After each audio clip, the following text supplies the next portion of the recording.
Good morning, students. In the previous lecture, we studied about the right of equality with articles, and in today's lecture, we will study the right to freedom. The right to freedom guarantees freedom for citizens to live a life of dignity, among other things. These are given in Article 19, 20, 21, 21A and 22 of the Indian Constitution. We shall take up the articles one by one in this section. Equality and freedom or liberty are the two rights that are most essential to a democracy. It is not possible to think of the one without thinking of the other. Liberty means freedom of thought, expression, and action. However, it does not mean freedom to do anything that one desires or likes. Means freedom we will enjoy freedom without threatening freedom of others and without endangering the law and order situation. Right to freedom.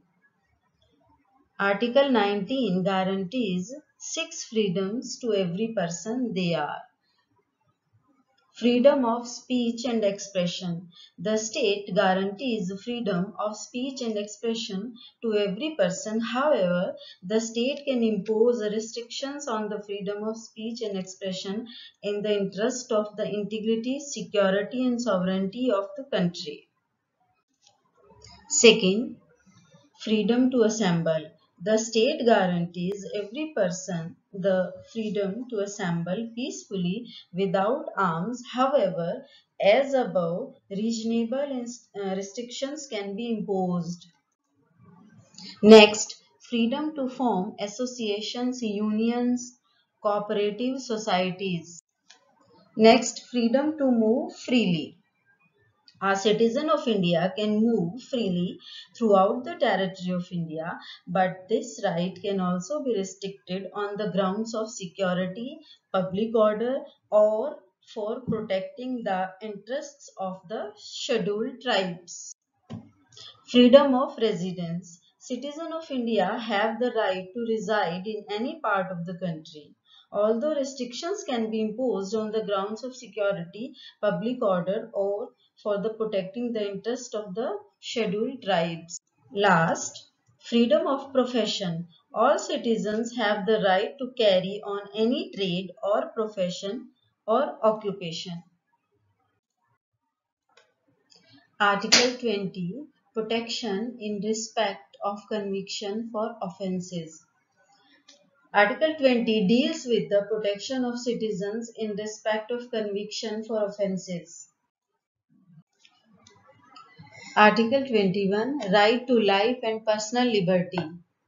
Article 21 states that no person shall be deprived of his life and personal liberty by the state except as per the procedure established by law. This article has a wide scope and its interpretation has undergone many changes over the decades. The Supreme Court has interpreted the right to life as the right to a dignified life. This is the most important right in one sense because without this right to life, all other fundamental rights would be meaningless. It is this article that differentiates between a police state and a constitutional state. Right to education, Article 21. This article was introduced by the 86th Constitutional Amendment in 2002. It provides that the state shall provide free and compulsory education to all children between the age of 6 and 14. Right to freedom, last part or last article of right to freedom is protection against arrest and detention in certain cases. Article 22 deals with the protection against arrest and detention in certain cases. This article is applicable to both citizens and non-citizens. This provision extends certain procedure safeguards for individuals in case of an arrest. It comes into the picture after a person has been arrested. It is not a fundamental right against detention and arrest.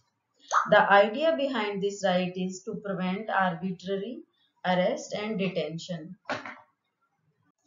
So, students, you have understood the protection against arrest and detention. Arrest you can understand easily. Now I am explaining the term detention. It means that if the government feels that a person can be a threat to law and order or to the peace and security of the nation, it can detain or arrest that person. This preventive detention can be extended only for 3 months.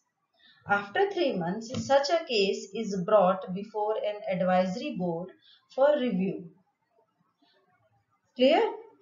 On the face of it, preventive detention looks like an effective tool in the hands of the government to deal with anti-social elements or subversives, but this provision has often been misused by the government. You can see that under the right to freedom, there are some other rights as well. These rights, however, are not absolute. Each of these is subject to restrictions imposed by the government, but these or such a type of restrictions are in the favor of people. So, all the points of right to freedom are clear to you. If you face any problem, you can ask. Thank you and have a nice day.